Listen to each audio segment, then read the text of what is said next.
अस्सलाम वालेकुम।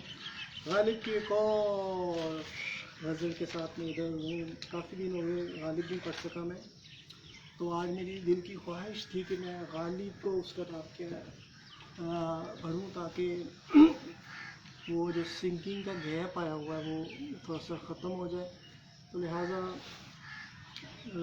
ये बड़ी अच्छी गज़ल गालिब ने लिखी हुई है। यहाँ पे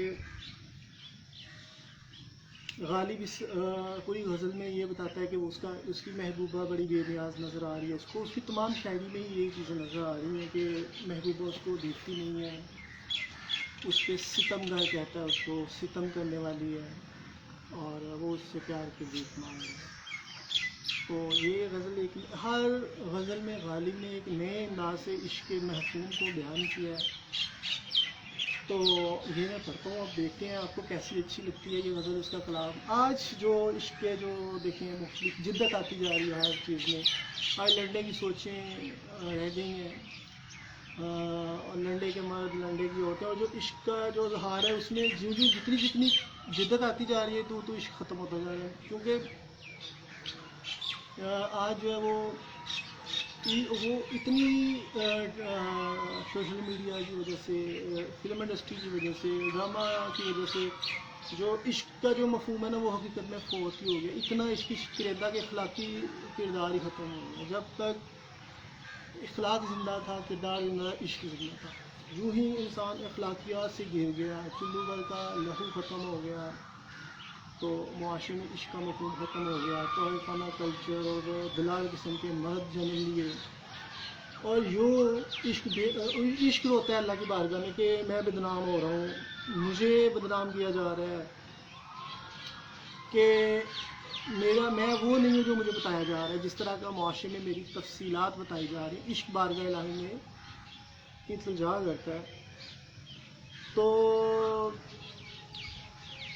ये है कि आज हर चीज़ मसनूई नज़र आ रही है। तो ये मैं अब कलाम की तरफ जाऊँगा, तमहीद नहीं मानूँगा, ये तो फिर वो और ही मसला बन जाएगा कि यहाँ पे फिर वजाहतें शुरू हो जाएंगी कि जनाब मैं वो तो नहीं, मैं सिंगिंग के वाले से वीडियो बना रहा हूँ, इसलिए वजाहत तो ज़रूरी नहीं है इश्क के वाले से।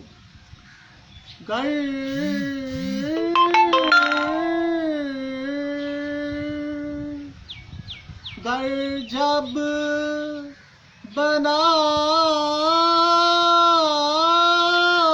लिया तेरे दर पे, कहे बगैर,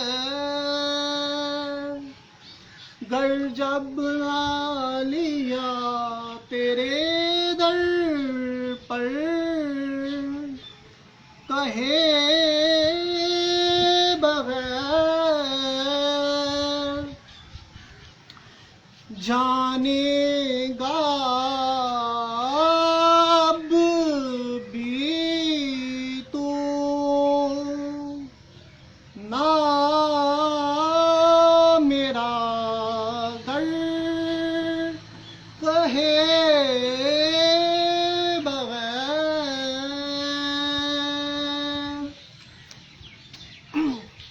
कहते हैं जब रही ना मुझे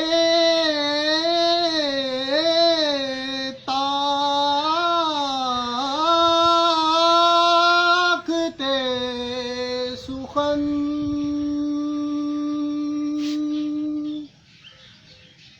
कहते हैं जब रही ना मुझे ताकते सुखन,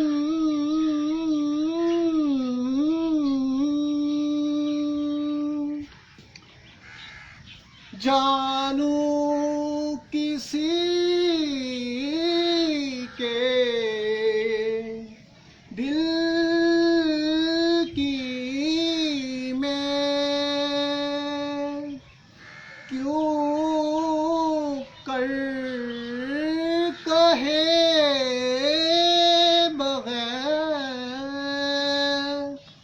काम उससे आ पड़ा जिसका जहां में लेवे न कोई नाम, सितमगर कहे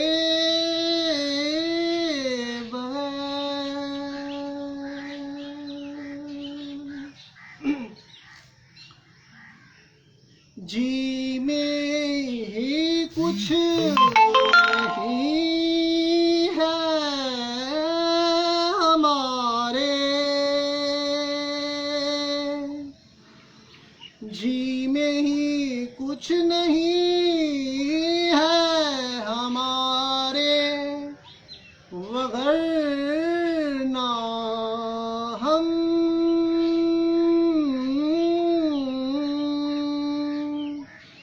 सर जाए या रहे ना रहे, पर कहे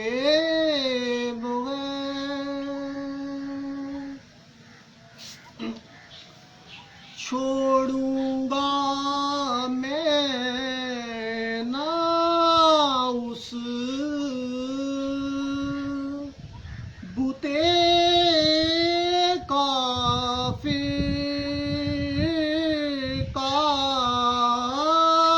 पूजना,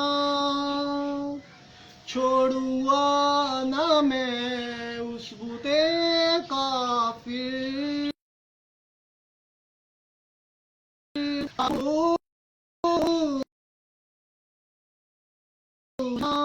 छोड़े गो मुझे काफिर कहे बगैर।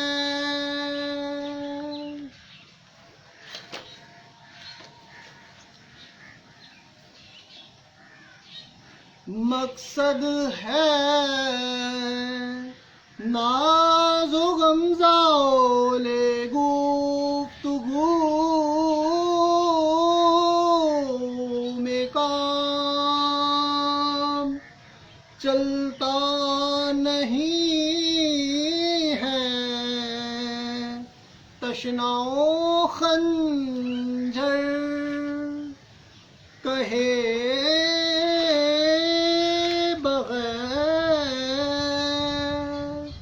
हर चंद हो मुशाहिदाए हक की गुफ्तगू,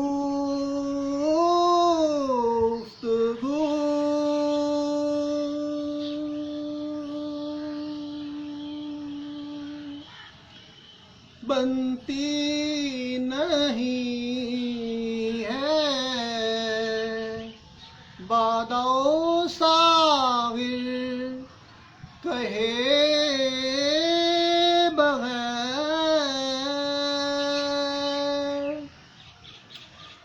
गालिब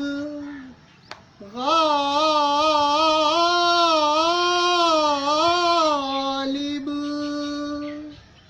गालिब ना कर हजूर में तू बार बार अर्ज, गालिब न कर हजूर में तू बार बार अर्ज, जाहिर है तेरा हाल सब।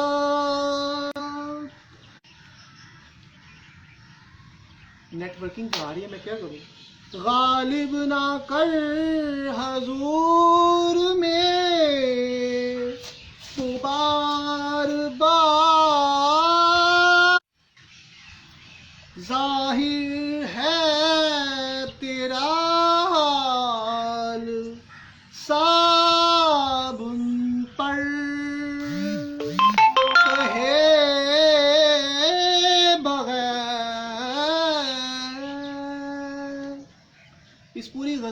गालिब यही कहना चाह रहा है, बताना चाह रहा है कि महबूबा तक कुछ कहे बगैर कुछ मेरी कफियत आया नहीं होगी, जबकि मैं उसके लिए आहो पुकार कर रहा हूँ और दुनिया नए नए अफसाने तराश रही है। और यूँ मेरी महबूबा हो सकता है मुझसे इस अफसाने जो तराशे जा रहे हैं और जो मैं उसके लिए तड़प रहा हूँ, तो इसको देखते हुए लोग जो अजीब अजीब बातें बना रहे हैं, तो कहीं महबूबा मेरे से बज़न तो नहीं है। और दूसरी तरफ वो बुते काफिर का कहता है, सितमगर का कहता है मेरी महबूबा इस कदर अभी इश्क से नाशना है, तो उसे क्या इश्क के रमूज़ो काफ का पता, इश्क का पता, लिहाजा इसलिए वो मेरी तरफ मुतवज्जा नहीं है। मगर मैं चूँकि मरीज़ इश्क बन चुका हूँ, खाना पीना ओढ़ना बिछोना सोना सब भूल चुका हूँ, तो लिहाजा वो उसकी इश्क की वजह से मुझ पे जो सितम हो रहे हैं, जो मेरी ज़िंदगी तबाह हो रही है, तो उसको उसका पता ही नहीं है। और दूसरी तरफ वो कहते हैं बुते काफर का पूजना, यानी कि काफर जो है बुतों को पूजते हैं और बुत बेजान होते हैं। तो इसी तरह ये यहाँ पे भी जिक्र है कि वो गूंगी है, वो मुझे जवाब नहीं दे रही मेरी तरफ का। तो कहते हैं कि अब बुते काफर को मैं पूज रहा हूँ, यानी कि मैं उसके लिए तड़प रहा हूँ और वो जवाब नहीं दे रही और लोग मुझे काफर कहते हैं। यानी कि मैं वो एक बुत की मानीदा और मैं उसकी पुरस्तश कर रहा हूँ, उसको पका रहा हूँ। तो ये इस वाले से उन्होंने मफहूम माना खुद को काफिर के हवाले से। तो अगर इजाज़त दे तो मैं तेरी पूजा करूँ, बुत परस्ती का कायल नहीं, हरदम तेरा विर्द करूँ। इसी तरह का शेर मैंने भी लिखा था। तो गालिब के आखिरी शेर में जो गालिब कह रहे हैं कि बार बार जो तू अर्ज़ कर रहा है गालिब, वो अर्ज़ ना कर, तेरा हाल सब उस पर ज़ाहिर है। तो अगर और एक शेर में उन्होंने ये भी कह दिया कि अब तो मैंने इतनी अर्ज़ें की हैं, अब मुझ में ताकत सुखन नहीं रही कि मैं मज़ीद उसको पकार सकूं। तो मैं उसके हाल दिल का कैसे जानूं जब तक वो मुझसे अपने दिल का हाल ना बताए, क्या वो मेरे मतलब कैसा सोचती है। और ये इस तरह की मुख्तलिफ़ कैफियत गालिब ने इस गज़ल में बयान की हैं। और तेरे घर पे घर बना लिया, इसके भी दो मफ़हूम निकलते हैं।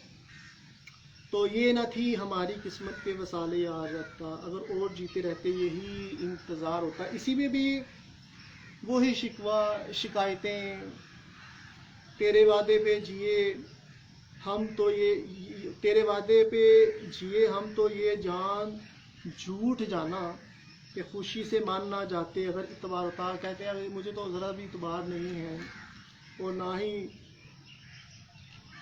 तो इस तरह एक अजीब सी चीज़ें गालिब कफ़ियात बयान करता है। ये ना थी हमारी किस्मत के वसाले यार होता, अगर और जीते रहते यही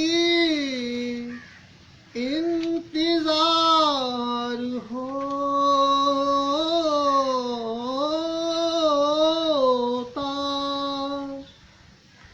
दर्द हो दिल में तो दुआ कीजिए, दिल ही जब दर्द हो तो क्या कीजिए। ये मैंने सारी पढ़ी हुई है, आज भी मैंने पहली पढ़ी है ना, ये मैंने पहली दफ़ा आज पढ़ी है, पर ये पहले भी पढ़ी हुई है। वैसे थोड़ा सा रिवाइज़ कर रहा हूँ ताकि आपकी याद दहानी के लिए गालिब कलाम के हवाले से जो एक तसल्सल है वो बरकरार रहे। दर्द हो दिल में तो दवा कीजिए, दिल ही जब दर्द हो तो क्या कीजिए।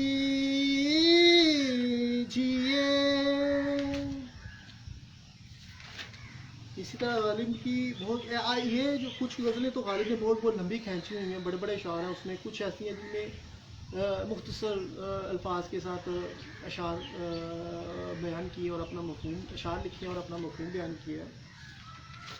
तो गालिब इश्क मजाजी के हवाले से अगर देखा जाए तो गालिब ने जो काम किया वो किसी भी शायर वो पाइका नहीं कर सका, मगर उसके लिए ज़रूरी है कि आपको इश्क के रमूज़ों का और इश्क की गहराई का पता हो तो गालिब के कलाम की गहराई आप जान सकते हैं, वरना ज़ाहिर बीनी से आप किसी चीज़ को देखेंगे तो आप तबाह हो जाएंगे। और यही नहीं, हिकमत और दनाई की जो सिंपल सी बातें हैं वो भी इंसान के को समझ नहीं आती जब इंसान के अंदर रोशनी ना हो। तो इश्क का मफहूम ही जो है वो पकीज़गी से तबीर किया जाता है। इश्क गली बली, जैसे मैं बताता हूँ, गली गली मोहल्ला महल्ला और गलियों बाज़ारों का गलियों बाज़ारों सहराओं दरियाओं समुद्रों में पकीज़ा शख्सियात को तलाश करता है, उसमें हलूल कहा जाता है। तो इश्क के बाद तड़प पैदा होती है, जज्बो मस्ती कफ़ियत पैदा होती है, लगन बढ़ती है और यूँ मनाज़िल की सफ़र तय करने की बारी आती है। और जब तक देखा जाए तरीके औराक उठा के देखते हैं तो इधर के हवाले से अगर देखा जाए सब कंटिनेंट के हवाले से जितनी भी इसकी राजधानी हुई किसी का इश्क पाया मिलता ही नहीं पहुँचा, क्योंकि मुआशरे की ज़्यादा दारी नज़र आती है, कभी कैदों का किरदार नज़र आता है, कभी अजीब से अफसाने तराशे जाते हैं और अशांत बेचारे हालात की भेंट चढ़ जाते हैं और उनको इतना मौका नहीं मिलता कि वो अपने इश्क की तकमील कर सके।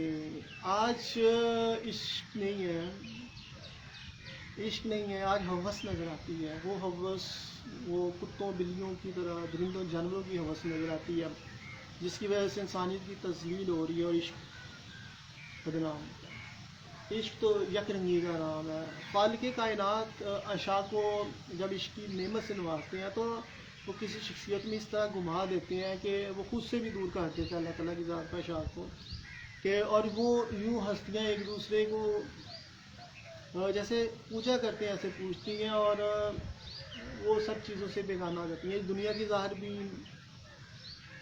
चीज़ें, ओहदा, ताकत, दौलत उनके लिए कोई मायने नहीं रखते। वो दुनिया की दौर से बहुत पीछे चले जाते हैं और नमूद व नुमाइश से चले जाते हैं। इश्क की आग जला देती है और सिर्फ महबूबा की याद ही परवान चढ़ती है। और ज़माने वाले ऐसे लोगों का मजाक उड़ाते हैं जो ज़माने को की नमूद व नुमाइश से निकल के अपनी हस्ती की तकमील की तरफ जाते हैं। तो अल्लाह ताला बताता है कि मजाजी के ज़रिए इश्क के झूठे तालबों को कि ये है इश्क। तो इश्क हकीकी में जो लज्जत और जो मकामात हैं वो तो उससे भी बहुत बड़े हैं, मगर उसके लिए ज़ाहिर भी शाह की कफ़ियात से अल्लाह ताला उजागर करता है कि ये है इश्क।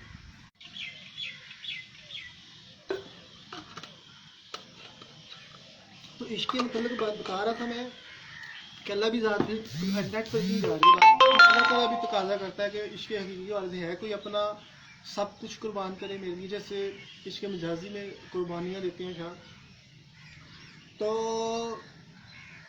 तो ये इश्क जो होता है वो खुद की हस्ती को मिटाता है और रूह की तस्कीन का बायस बनता है, क्योंकि इंसान जब पहनना ओढ़ना बिछोना सब कुछ और इश्क की आग जला देती है इंसान को, तो फिर ज़ाहिरी हस्ती मिटती है। और अशाक जो है वो ज़ाहिरी खूबसूरती से मोहब्बत नहीं करते, उनके दिल एक दूसरे से जो है ना उनके रूह की पकीज़गी से मंजिल का निशान मिलता है। इश्क के रिश्ते यूँ ही होते हैं, रूह की पकीज़गी से मंजिल का निशान मिले तो जिसकी रूह इश्क से परवान चढ़ती है ना, इश्क वो रूह के साथ इश्क होता है, क्योंकि वो एक पकीज़गी के बुलंद मुकातब पे फायज हो के ही इश्क ये नहीं होता कि इंसान की सोचें बार बार बदलती रहे। इश्क तो कुर्बानियाँ मांगता है और इश्क जो हकीकत में ऐसी शख्सियात में होता है जो बुलंद मकासद और आला हिम्मत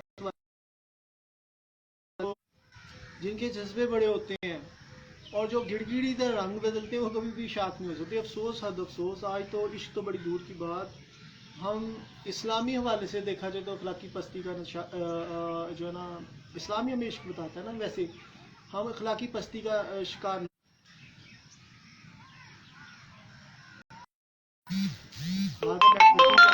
डिस्टर्बेंस पैदा हो रही है, मेरे फ्लो नहीं आ रहा है बात में, तसलसल रबड़ टूट रहा है।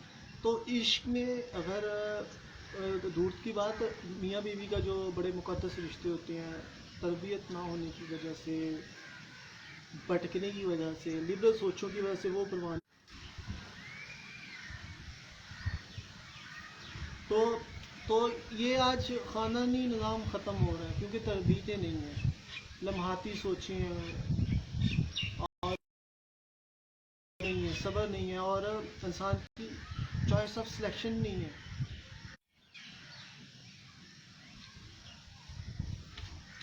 तो ये मैं बात कर रहा हूँ कि अब इसी वजह से आज ख़ानदानी निज़ाम मुतासर है कि तरबीतें नहीं हैं। आज ख़ानदान